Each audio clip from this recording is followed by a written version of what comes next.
হামলা এবং মামলা দিয়া গদি রাখা যায় না।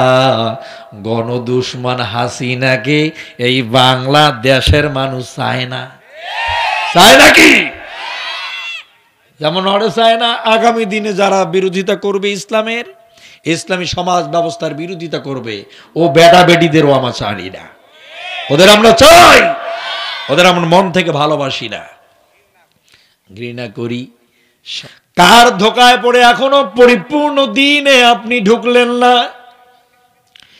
যেই কোরআনে নামাজের কথা আছে সেই কোরআনেই আবার যাকাতেরও কথা বলা আছে, যে কোরআনে রোজার কথা বলা আছে ওই কোরআনেই আবার হজেরও কথা বলা আছে। আপনার সুবিধা মতো আপনি শুধু নামাজ, যাকাত, রোজা আর হজটুকুন আপনি করে নিবেন। আমার প্রিয় ভাইয়েরা, যেমন এই ছোটখাটো কয়েকটা আমলের কথা কোরআনে বলা আছে, এর পাশাপাশি ব্যক্তি জীবন, সমাজ জীবন, রাষ্ট্র জীবন তথা ইন্টারন্যাশনাল জীবনটা আপনার কিভাবে চালাতে হবে, কোন পথে চলতে হবে, সে কথা কি কোরআনে বলা হয় নাই? তাহলে আপনি যে কথা দ্বারা নামাজ, যাকাত, হজ, রোজা করলেন, সেই কোরআনেও তো ব্যক্তি জীবন, সমাজ জীবন, রাষ্ট্র জীবন তথা ন্যাশনাল জীবনে কিভাবে চলবেন সে কথাটাও বলা আছে। এখন কি এই কোরআন দ্বারা দেশ ও সমাজ চলে নাকি? চলে? আরো জোরে চলে? সামান্য একটা মশার ভয় আপনারা কোথায় লুকান জানেন না? কোথায় লুকান? সবার বলা লাগবে, আমি শুনতে চাই। কোন জায়গায় লুকান? তা পুরাপুরি ঢোকেন নাকি অর্ধেকটা ঢোকেন? খাওয়ার সময় যখন টেবিলে বসেন এই গুডাউনটাকে পরিপূর্ণ লোড করেন নাকি অর্ধেক লোড করে আসেন? ওখানেও পরিপূর্ণ করেন। টয়লেটে, বাথরুমে, ওয়াশরুমে যখন চলে যান সেখানে অর্ধেক করে আসেন নাকি ওখানে পরিপূর্ণ করে আসেন? ওখানেও পরিপূর্ণ করেন। খাওয়ার সময় সেখানেও গোডাউনটা পরিপূর্ণ করে নেন। আর সামান্য ক্ষুদ্র মশার ভয়ে আপনি মশারির ভিতর অর্ধেক ঢুকলেন না, সেখানেও পরিপূর্ণ ঢুকে গেলেন।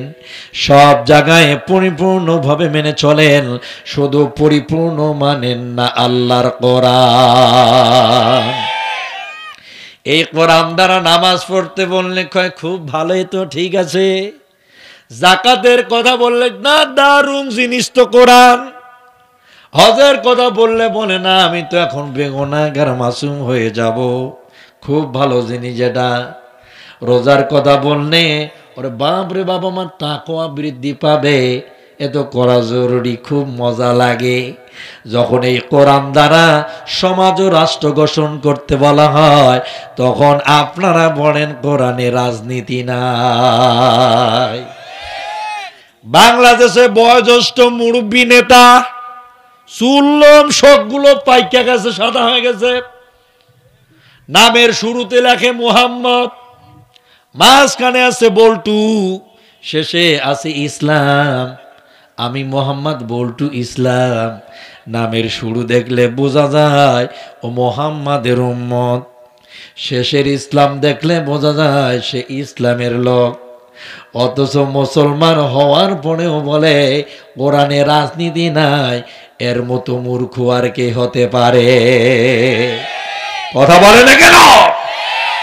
বাংলাদেশে যারা মুসলমান হওয়ার পরে বলবে কোরআনে রাজনীতি নাই, আমি মনে করি ওর সঙ্গে কোরআনের সম্পর্ক নাই, ও কোরআন জানে না। চলেন তো দেখি কোরআনে কি বলা হয়েছে। সম্মানিত ভাইরা, মহান আল্লাহ পাক বলেন, আমি যদি কখনো কোনো দিন আমার মুমিন বান্দাদেরকে খাজাইনের দায়িত্ব দান করে দেই, আমার কোনো মুমিন বান্দাকে যদি রাষ্ট্রের কোনো চেয়ারগুলোর মধ্যে অধিষ্ঠিত করি, আমার কোন নেককার পরহেজগার মুমিনকে ক্ষমতার আসন যদি দান করে দেই, পাওয়ার যদি দান করে দেই, রাষ্ট্রের কোনো মর্যাদা দান করে দেয়, ওই মুমিন বান্দাটা তার রাষ্ট্রের চেয়ার বসার সঙ্গে সঙ্গে প্রথম ৬০টি বিল সে চালু করে দিবে। আল্লাহ পাক রাজনীতি করতেছে, দেখেন আল্লাযীনা ইম্মাক্কান্নাহুম ফিল আরদি আকামুস সালাত ওয়া আতাউয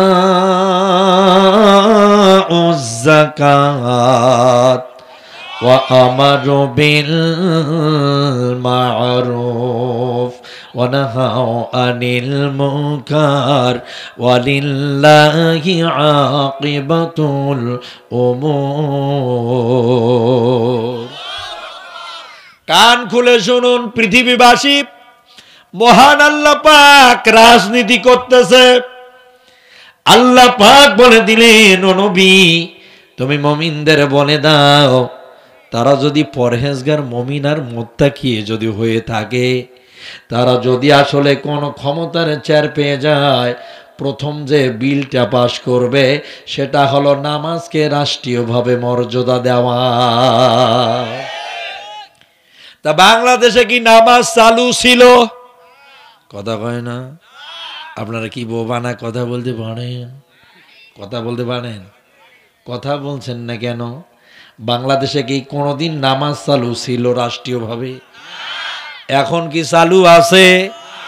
আগামী দিন চালু হওয়ার কোনো সম্ভাবনা কি দেখা যায়? কথা বলে না কেন? দেখা যায়। তাহলে ঠিক আছে, কপাল ভালো। সম্মানিত ভাইরা, বুঝতে হবে বিষয়বস্তু। মহান আল্লাহ বলেন, ইমানদাররা রাষ্ট্রীয়ভাবে নামাজকে মর্যাদা দিবে। অথচ 16টা বছর আমরা দেখলাম বাংলাদেশে যারা নামাজ পড়বে জামাত শিবির বানায়া জেলে ঢুকাইছে। হামলা এবং মামলা দিয়া গদি রাখা যায় না। গণদুশমন হাসিনাকে এই বাংলাদেশের মানুষ চায় না। চায় নাকি? যেমন ওরা চায় না আগামী দিনে যারা বিরোধিতা করবে ইসলামের, ইসলামী সমাজ ব্যবস্থার বিরোধিতা করবে, ও বেটা বেটিদেরও আমরা চাই না। ওদের আমরা চাই, ওদের আমরা মন থেকে ভালোবাসি না, ঘৃণা করি। সম্মানিত ভাইয়েরা, তাহলে প্রথম যে বিষয়টা সেটা হলো নামাজকে রাষ্ট্রীয় মর্যাদা দেওয়া। ইমানদারেরা আইন তৈরি করবে, নামাজ পড়বে না যারা ওদের ধরা হবে। দেশের আইন শৃঙ্খলা রক্ষাকারী পুলিশ বাহিনী তাদেরকে শিরুনি অভিযান দিবে, তুমি না মুসলমান, তোমার জন্য না সবচেয়ে বড় ফরজের বিষয়বস্তু ঈমান রক্ষার্থে নামাজ আদায় করা। তুমি নামাজ আদায় করো নাই, নামাজ না পড়ার, এক ওয়াক্ত নামাজ না পড়ার শাস্তি 72 ঘন্টা দাঁড়ায়া নফল নামাজ পড়ো। এই আইন যদি তৈরি হয়ে যায়, এক ওয়াক্ত নামাজ যদি কেউ বাতিল করে দেয়, পুলিশ তারে খুঁজে বের করবে, নামাজ পড়ো নাই কেন। ধরা খেয়ে যদি কেউ যায়, ওরে বলা হবে 72 ঘন্টা নফল নামাজ পড়ো। এবার বলেন তো 72 ঘন্টা কয় দিনে হয়? কথা বলে না। 3 দিনে নফল নামাজ দাঁড়াইয়া পড়া মজার ব্যাপার, নাকি 15 মিনিটে ফরজ নামাজটা ভালো লাগার ব্যাপার? কথা বলে না কেন?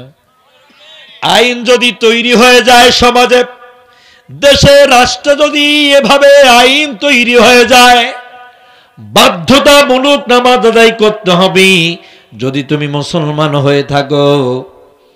আমার প্রিয় ভাইয়েরা, এই আইন যে জনপদে চালু হয়ে যাবে, ওখানে নামাজের আজান হওয়া মাত্র উজু ছাড়া মসজিদ লোড হয়ে যাবে। কত বলে না কেন? ও ঠেলার নাম বাবাজি। ওকে ওকে, ঠিক আছে, ইনশাল্লাহ ছুটি, ইনশাল্লাহ ইনশাল্লাহ চলবে আলোচনা। তাহলে বিষয় বোঝা যাচ্ছে, যদি এভাবে মুমিনরা আইন তৈরি করে দিতে পারে, তাহলে রাষ্ট্রীয়ভাবে নামাজ মর্যাদা পেয়ে যাবে। আর বাধ্যতামূলক ইমানদার মুসলমানেরা নামাজ পড়বে। ঠিক না ভাই? ঠিক। নামাজ পড়বে না এইভাবে? সম্মানিত ভাইরা, 2 নাম্বার হলো ওয়া আতাউয যাকাত।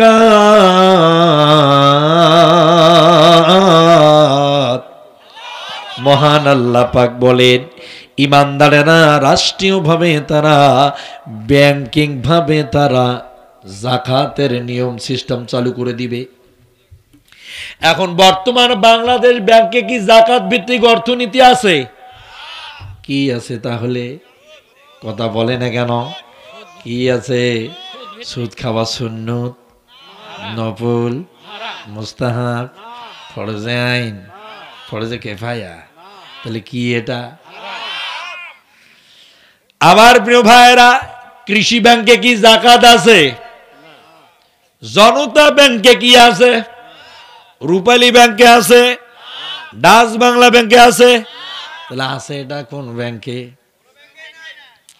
তার মানে বোঝা গেল ইংল্যান্ডের ইহুদির বাচ্চারা সুদের নিয়ম ও সিস্টেম পৃথিবীতে চালু করেছে, ওই নিয়ম দিয়া আজ দুনিয়া চলছে। অথচ বড় বড় ইমানদার আমরা দেখতে পেলাম এই যে 1971 থেকে 25 সাল পর্যন্ত যত নেতা নেত্রী প্রেসিডেন্ট এই বাংলাদেশে আসলো আর গেল, তাদের 99% মুসলমান না হিন্দু ছিল। কথা বলে না কেন? শুধু মুসলমানে না, তারা নিজে নিজেকে ইমানদারেরও দাবি পেশ করেছে। একজন তো সারা রাতটায় তাহাজ্জুদ নামাজ পড়ি গেল, ফজরের নামাজের পর থেকে বাকি টাইমটা সূরা রহমান, ইয়াসিন, মুলুক সব খতম করে ফেলায়। তসবিহ পড়তে পড়তে তো হাতের আঙ্গুল সুদ্ধা ক্ষয় হয়ে গেছে। মারহাবা আয় জালালি। সম্মানিত ভাইরা, সারা রাত নামাজ পড়ে। একজন আর তো মন্ত্রী এমপিরা 60-70 রাকাত সুদ্ধা তাহাজ্জুদ পড়িনে। অথচ বাংলাদেশের 18 কোটি মানুষের যেই জায়গা থেকে বিল পাস করা হয় সংসদ, সেখানে ইনি দাঁড়ায়া পরিষ্কার ভাবে বলে লাকুম দিনুকুম ওয়ালিয়া দিন। বুখারী শরীফের হাদিস। এটা বুখারী শরীফের হাদিস। এটা কি? সূরা